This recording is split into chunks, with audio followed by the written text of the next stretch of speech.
Assalamualaikum warahmatullahi wabarakatuh. Anak-anakku semua yang soleh-solehah di kelas 5, bagaimana kabar kalian semua? Semoga tetap dalam keadaan sehat walafiat, tetap jaga kesehatan dan tetap semangat belajar meski pembelajaran kita masih melalui video. Sebelum kita memulai pelajaran ini, mari bersama-sama kita berniat dan berdoa semoga kita mendapatkan ilmu yang bermanfaat dan ilmu yang berkah. Bismillahirrahmanirrahim. Nawaitu ta'alluma li'ila'i kalimatillah. Rabbi zidni ilma warzuqni fahma waj'alni minas solihin. Anak-anakku semua, setelah kita mempelajari materi ibadah kurban yang merupakan syariat Islam yang berakar dari syariat Nabi Ibrahim, maka sekarang kita akan mempelajari syariat Islam yang juga berakar dari syariat Nabi Ibrahim, yaitu ibadah haji. Dengan tujuan pembelajaran diharapkan setelah kalian nanti mengikuti materi ini, kalian mampu yang pertama menjelaskan pengertian ibadah haji dengan benar, yang kedua kalian mampu menjelaskan dasar hukum ibadah haji dengan benar, dan yang ketiga kalian mampu menjelaskan ketentuan ibadah haji dengan benar. Sudah kita ketahui bersama bahwa ibadah haji merupakan rukun Islam yang kelima. Sejarah ibadah haji dikenal sejak zaman Nabi Ibrahim alaihissalam dan putra beliau Nabi Ismail alaihissalam. Beliau berdua diperintahkan oleh Allah Subhanahu wa taala untuk membangun Ka'bah atau Baitullah. Setelah Ka'bah selesai dibangun, Allah memerintahkan Nabi Ibrahim untuk menyeru manusia berhaji. Nabi Ibrahim naik ke Jabal Abu Qubais dan memanggil manusia untuk melaksanakan ibadah haji. Nah, lalu apa sih pengertian atau definisi ibadah haji itu? Apa pula hukum dan dasar hukumnya? Serta apa pula ketentuannya? Ayo kita pelajari bersama-sama.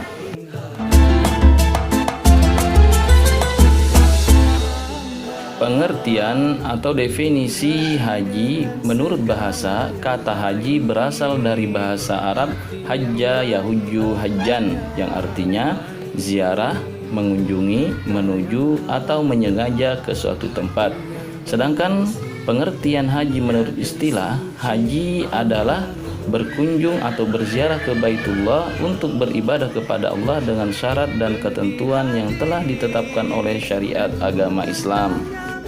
Kita umat Islam yang telah memiliki kemampuan berhaji diperintahkan untuk melaksanakan ibadah haji. Di dalam Al-Quran disebutkan dalam surah Al-Imran ayat 97 perintah tentang haji ini yang berbunyi walillahi 'alan nasi hijjul baiti man istata'a ilaihi sabila wa man kafara fa innallaha ghaniyyun 'anil 'alamin, yang artinya dan di antara kewajiban manusia terhadap Allah adalah melaksanakan ibadah haji ke Baitullah, yaitu bagi orang-orang yang mampu mengadakan perjalanan ke sana. Barang siapa mengingkari kewajiban haji, maka ketahuilah bahwa Allah Maha Kaya, tidak memerlukan sesuatu dari seluruh alam. Sedangkan di dalam hadis Rasulullah SAW pernah bersabda, ta'ajjalu ilal haji fa inna ahadakum la yadri ma ya'ridulah. Kata beliau, hendaklah kalian bersegera mengerjakan haji karena sesungguhnya seseorang tidak akan tahu sesuatu halangan yang akan merintanginya. Hadis riwayat Ahmad. Dari dalil ini diketahui bahwa hukum asal dari ibadah haji itu adalah fardu ain atau wajib ain bagi setiap orang yang telah mampu untuk melaksanakan ibadah haji. Namun dalam kondisi tertentu hukum wajib haji ini bisa berubah. Jadi rincian hukum ibadah haji adalah sebagai berikut. Yang pertama hukumnya wajib, yaitu haji yang pertama bagi orang yang mampu melaksanakannya atau haji karena dinadari. Yang kedua sunnah, yaitu haji yang dikerjakan untuk kedua kalinya dan seterusnya. Kemudian juga haji anak yang masih kecil dan juga haji bagi hamba sahaya. Dan yang ketiga makruh, yaitu haji bagi orang yang sudah pernah haji sedangkan orang-orang yang di sekelilingnya, masyarakat di sekelilingnya masih serba kekurangan dalam kebutuhan hidupnya. Kemudian yang keempat hukum haji hukumnya haram, yaitu haji bagi orang yang berniat berbuat onar, kerusakan atau kemaksiatan di tanah suci Mekah. Selanjutnya, ketentuan-ketentuan ibadah haji. Yang pertama, syarat wajib haji. Syarat wajib haji yang pertama adalah harus beragama Islam. Orang yang tidak beragama Islam tidak wajib dan tidak sah melaksanakan ibadah haji. Yang kedua, harus berakal sehat. Orang gila dan orang yang tidak sehat akalnya tidak wajib melaksanakan ibadah haji. Yang ketiga, harus balik atau dewasa. Anak kecil yang belum balik tidak wajib melaksanakan ibadah haji, dan jika melaksanakan ibadah haji maka ibadah hajinya menjadi ibadah haji sunnah dan nantinya wajib mengulangi jika mampu ketika sudah dewasa. Dan yang keempat, merdeka. Ibadah haji tidak wajib bagi budak atau hamba sahaya. Dan syarat wajib haji yang kelima adalah harus istita'ah, artinya mampu. Mampu di sini mencakup hal berikut ini.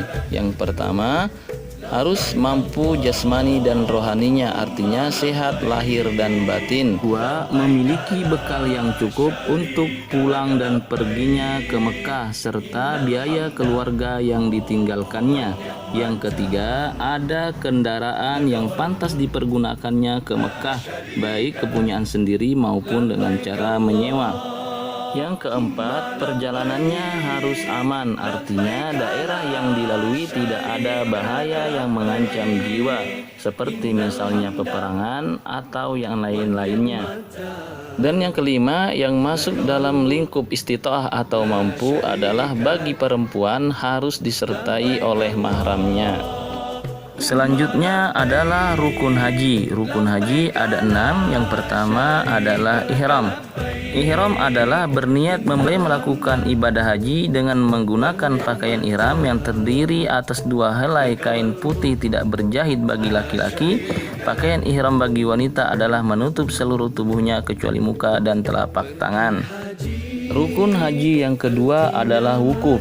Wukuf adalah tinggal di padang Arafah sejak saat matahari tergelincir pada tanggal 9 Zulhijjah atau hari Arafah sampai terbit fajar hari nahar tanggal 10 Zulhijjah. Selanjutnya, rukun haji yang ketiga adalah tawaf. Tawaf adalah mengelilingi Ka'bah sebanyak 7 kali dimulai dari Hajar Aswad dan diakhiri di Hajar Aswad pula. Perlu diketahui bahwa tawaf yang menjadi rukun haji ini disebut dengan tawaf ifadah. Rukun haji yang keempat adalah sa'i. Sa'i adalah berlari-lari kecil dari Bukit Sofa ke Bukit Marwah dan sebaliknya sebanyak 7 kali yang dimulai dari Bukit Sofa dan berakhir di Bukit Marwah. Rukun haji yang kelima adalah tahallul. Tahallul artinya adalah keadaan seseorang yang telah dibolehkan atau dihalalkan melakukan perbuatan yang sebelumnya dilarang selama berihram. Tahallul ditandai dengan mencukur rambut paling sedikit 3 helai rambut. Dan rukun haji yang keenam adalah menertibkan rukun-rukun yang telah kita sebutkan tadi, artinya mendahulukan yang terdahulu secara urut. Ketentuan haji selanjutnya adalah wajib haji. Wajib haji yang pertama adalah ihram dari miqat, yaitu dari batas-batas tempat dan waktu-waktu yang telah tertentu. Wajib haji yang kedua adalah mabit di Muzdalifah, yaitu setelah tengah malam pada tanggal 10 Zulhijjah. Wajib haji yang ketiga adalah bermalam di Mina selama 2 malam atau 3 malam pada hari tasyrik. Wajib haji selanjutnya adalah melempar jumrah Aqabah pada tanggal 10 Zulhijjah dan melempar jumrah ula, usta dan Aqabah pada hari tasyrik. Dan wajib haji selanjutnya adalah melakukan tawaf wada ketika akan meninggalkan kota suci Mekah. Dan yang terakhir, tidak melakukan hal-hal yang diharamkan dan dilarang selama masih dalam ihram. Anak-anakku semua, perlu kita perhatikan perbedaan antara rukun haji dan wajib haji. Dalam pelaksanaan ibadah haji, ada perbedaan penggunaan istilah rukun dan wajib. Pengertian rukun haji adalah segala sesuatu hal yang harus dikerjakan dalam ibadah haji. Jika tidak dikerjakan menyebabkan haji yang kita lakukan tidak sah dan tidak bisa diganti dengan dam. Sedangkan wajib haji adalah segala sesuatu yang harus dikerjakan dalam ibadah haji, namun jika ditinggalkan bisa diganti dengan dam dan tidak berdampak dengan ketidaksahan ibadah haji kita. Nah, kalian sudah pasti bisa membedakan ya antara rukun haji dan wajib haji. Ketentuan haji selanjutnya adalah sunnah-sunnah dalam ibadah haji. Yang pertama, melakukan haji dengan cara haji ifrad, artinya mendahulukan haji terlebih dahulu baru melaksanakan ibadah umrah. Dan yang kedua, mandi sebelum melaksanakan ihram. Dan yang ketiga, memakai pakaian putih saat ihram. Keempat, melakukan sholat sunnah ihram 2 rakaat. Dan yang kelima, memperbanyak membaca zikir, khususnya talbiyah dengan suara keras bagi laki-laki dan suara pelan bagi perempuan. Dan yang ketujuh, melakukan tawaf kudum ketika memasuki Masjidil Haram. Dan masih banyak lagi sunnah-sunnah yang lainnya. Anak-anakku yang dirahmati Allah, demikian materi kita pada kesempatan kali ini. Terima kasih atas perhatian kalian. Tetap semangat belajar, tetap jaga kesehatan. Akhirul kalam.